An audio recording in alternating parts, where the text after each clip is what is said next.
We're venturing forth on an adventure of World War II, starting with the LST-55 at the home base in Pittsburgh, Pennsylvania, and sailing down the Ohio River after they transport the river there at Pittsburgh and go to New Orleans in preparation. And I seek permission from the skipper, Alfred Mills, to go home because we're expecting the birth of our second child, and he granted me permission. I grabbed the train for Wichita, Kansas, but little Lenny didn't cooperate with my master plan, and she waited, and the ship then sailed around the Key West to New York, and I met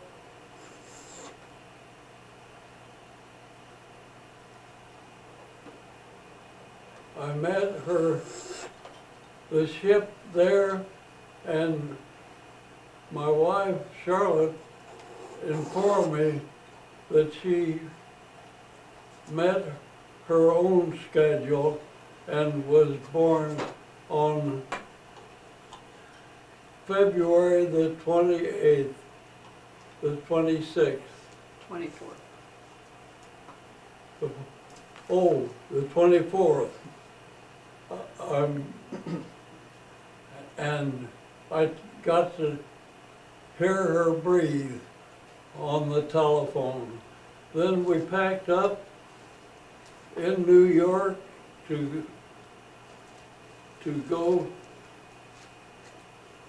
prepare for the trip to England. We sailed through the Cape at Boston, and I picked up several barrels of soap so we'd be able to handle that on the ship. And I was in a position that those barrels of soap were as dear as oranges when we got to England, but we kept them and used them ourselves for the cleanliness of the ship's men. Then we sailed to Halifax, and on the long way, by convoy, past Ireland, entering the British Isles from the north, and traveled on the north edge to the south.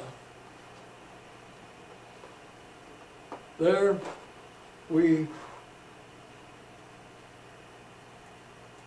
removed the LCT that we were carrying on the deck of the ship,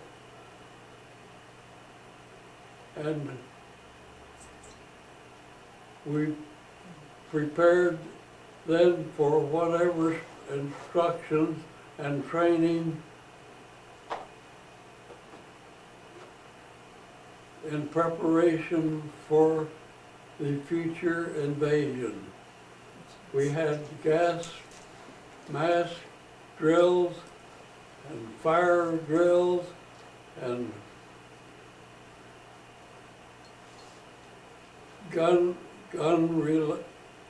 alerts, and waited the chance. the definite preparation that was a trial run that we were preparing for the procedures that we were going to have for the invasion. It was called the Tiger Exercise. And in that, on the southern port of England, we loaded with equipment and soldiers to practice a run that was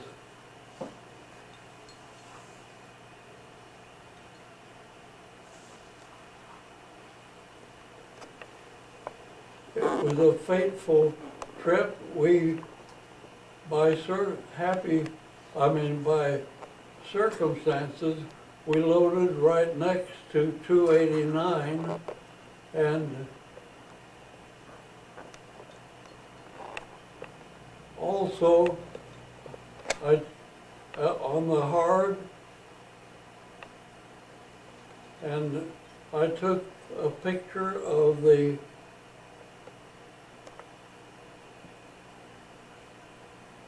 one of the ships that was to be attacked by the E-boats, German E-boats,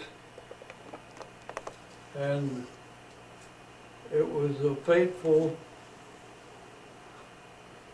set of circumstances that really caused disaster to the operation. Two of the LSTs on their maneuvers were attacked by this E-boat from Germany and sunk, and the 289 was struck with a torpedo in the stern, and I also have a picture of the damage that it was caused.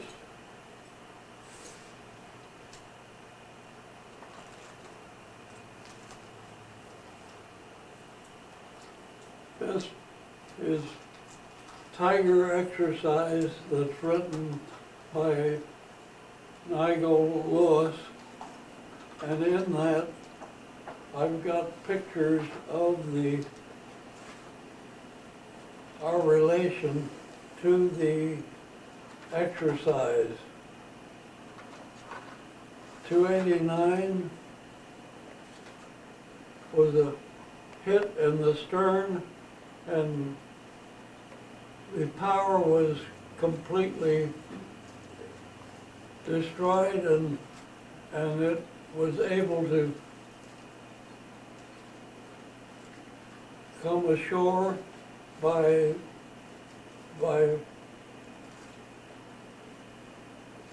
the use of their LCVPs that took it out of harm's way, and it was able to,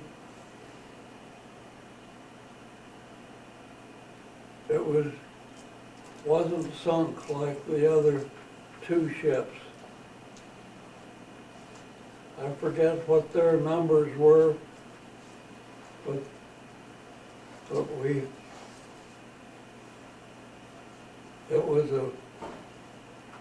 there was a sad state and it really put a damper on the preparation for the invasion. Yeah, the ship that was sunk was 507, and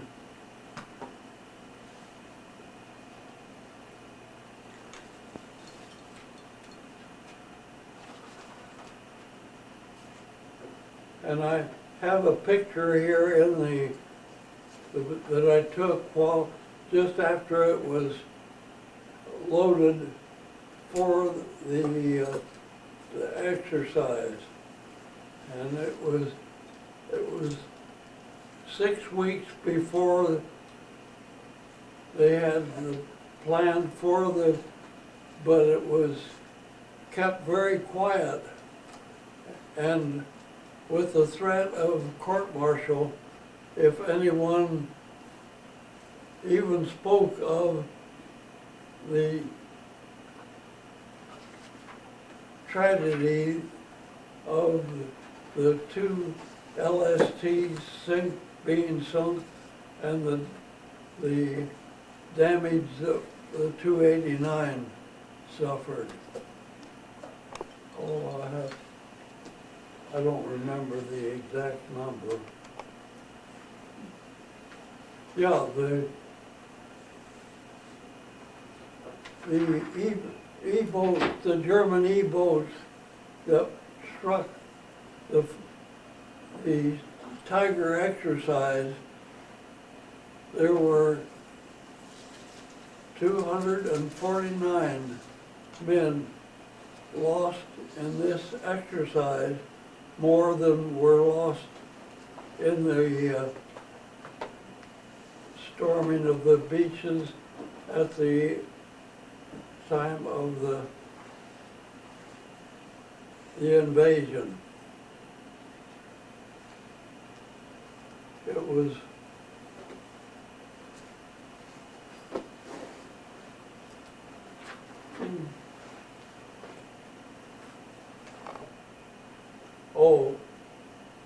the E-boat was a torpedo bearing ship, and he was just a lone wolf in the English Channel and didn't have any idea of the scope of the movement of the ships. And he struck the 3 ships that they sunk, that they damaged and sunk, and then he retreated back to Germany. Had he followed through, he could have wiped out the whole, because there was a confusion on the part of the U.S. command that had failed to put protection for the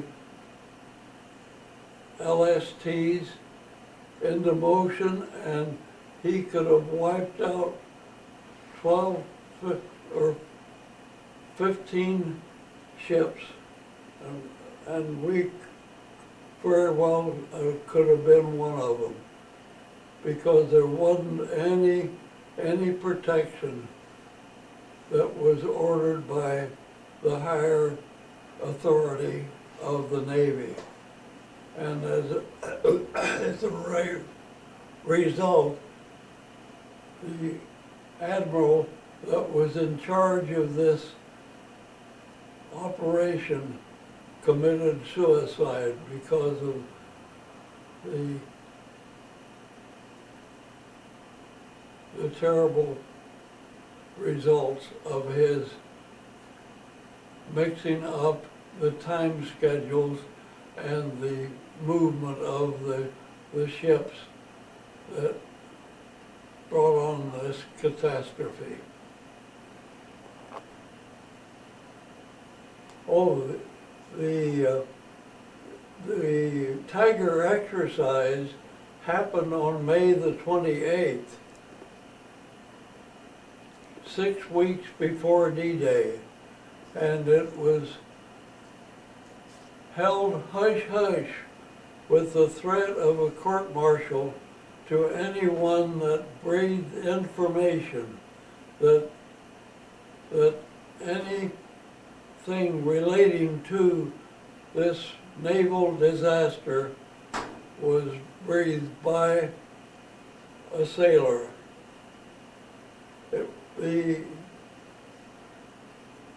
exercise went on by the ships that were there, and many of them didn't know about it for several weeks after, but it was only through hush-hush that we were able to learn of its happening. We loaded next to the 289, and their cargo was retrieved on the beach, but the 507 was sunk in the bottom of the English Channel, and the third ship was sailed on, and the higher authority, or the planned on the invasion, and this just forced them to be more astute in their planning, and Eisenhower at Grosvenor Square in London sharpened his wits, and in 6 weeks he had the tremendous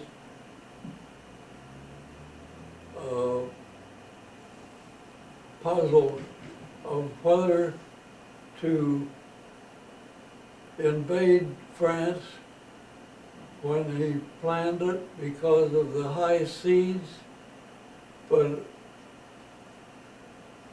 he planned that would be to his advantage, because if the Germans were expecting him on normal conditions, on the high tide,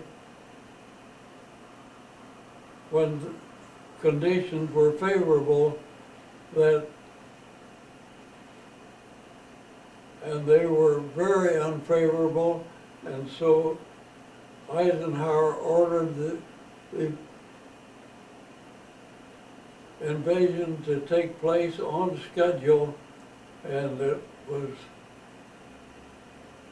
5,000 ships were brought into play, and they stormed the beaches of France. Normandy, you identified as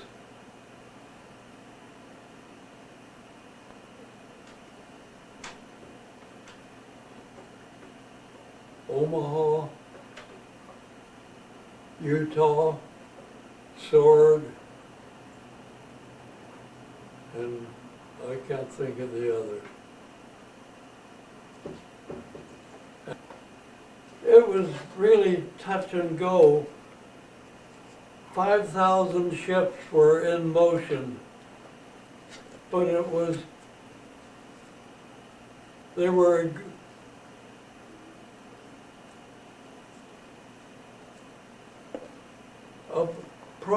they were affected by a high sea and heavy winds, but the management, the command, decided that would be all the more reason. So the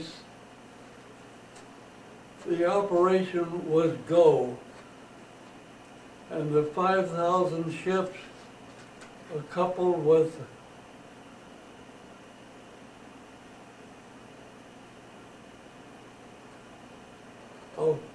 mass of airplanes headed for France, and the paratroopers landed behind the lines, and we proceeded to go on schedule. LST, Landing Ship Tank 55, was ordered to approach the Omaha beach, and it proceeded on schedule, but ordered not to beach the craft because of the high sea, but to send the infantry that were aboard.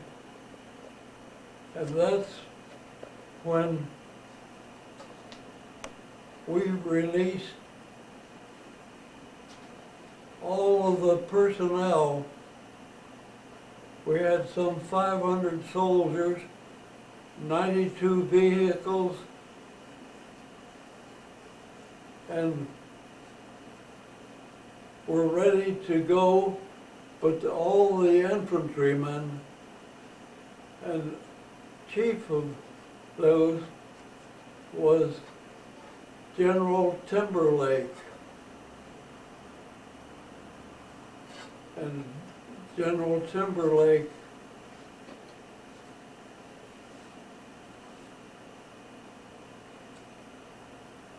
he was an old soldier of the highest order. He was in line. He told me personally that his ancestors were generals in the Revolutionary War. And as he prepared to go ashore, I met with him in the wardroom, and he confided in me. He said, "Well," he said, "boy, this is what the generals plan and program their whole lives. And a man is at his maximum efficiency when he goes into battle." And he says, and he reached in his hip pocket and took a swig of a flask that he had and said, "And I'm going into battle right now." And I took pictures of General Timberlake as he crawled over the side on the scaling mat into the LCVP to go ashore with the soldiers of his group. And he took charge of the shore there at Omaha Beach and ordered the airplanes to strafe the German embankments.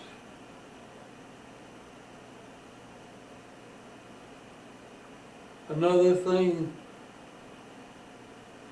we were within very close to the shoreline, and in fact we found out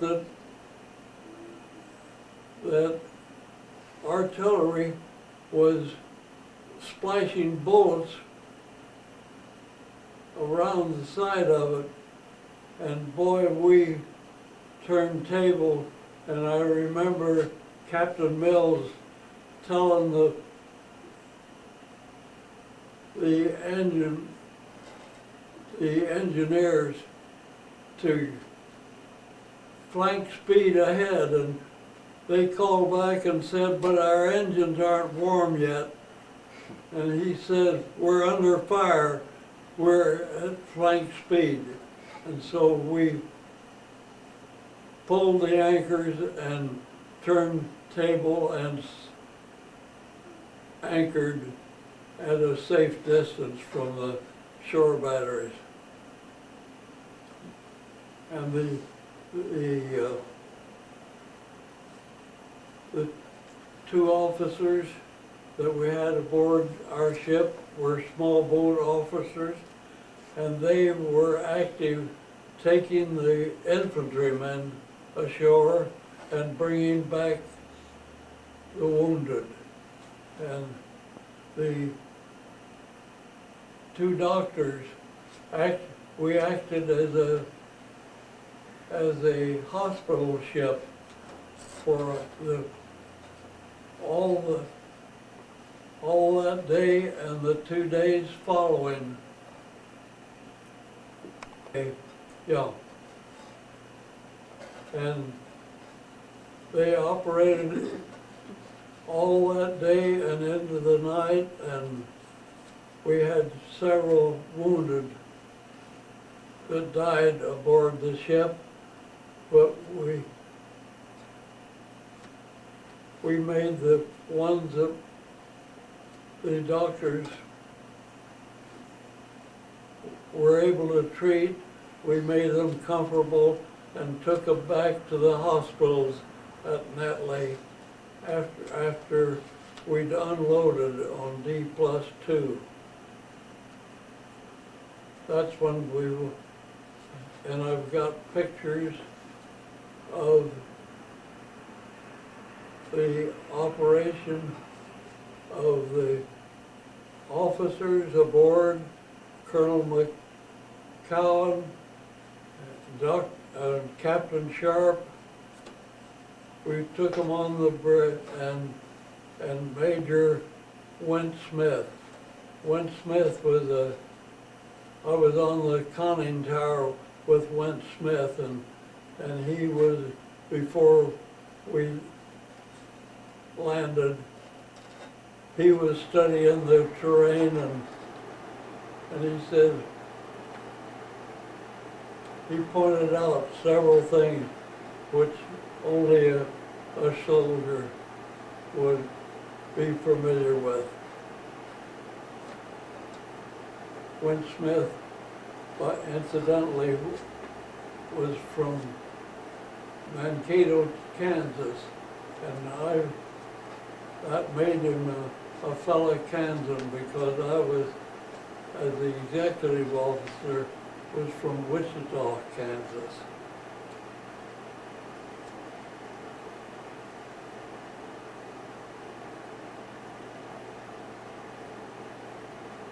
Did you ever get seasick in all that stormy weather? I didn't have time to get seasick when the action was at its height. D-Day was just the term applied to the invasion of the Normandy coast, and also Normandy and Brittany. And we went into all of those areas, and we made 52 trips, 51 of them to France at the Normandy and Brittany. And the 52nd trip was that we went into Norway and relieved the Germans there that were still on guard at the end, after the main German forces had surrendered, and we relieved them with our troops that we carried, transported into Norway. we docked at Bremen and it was we called it a peaceful invasion because there was no guns fired and we took charge and Norway then has been free of German influence ever since.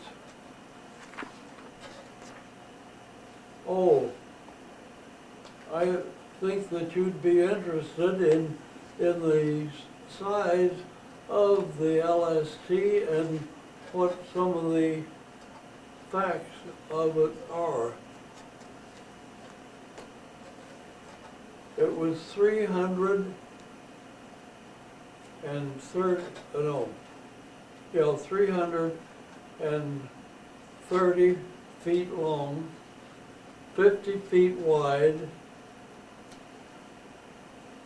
and the complement of the ship was 150 sailors divided into ordnance and communications and deck and gunnery officers, and we had 6 small boats and 15 automatic rifles, 20 caliber rifles. We had 3-inch gun at one time,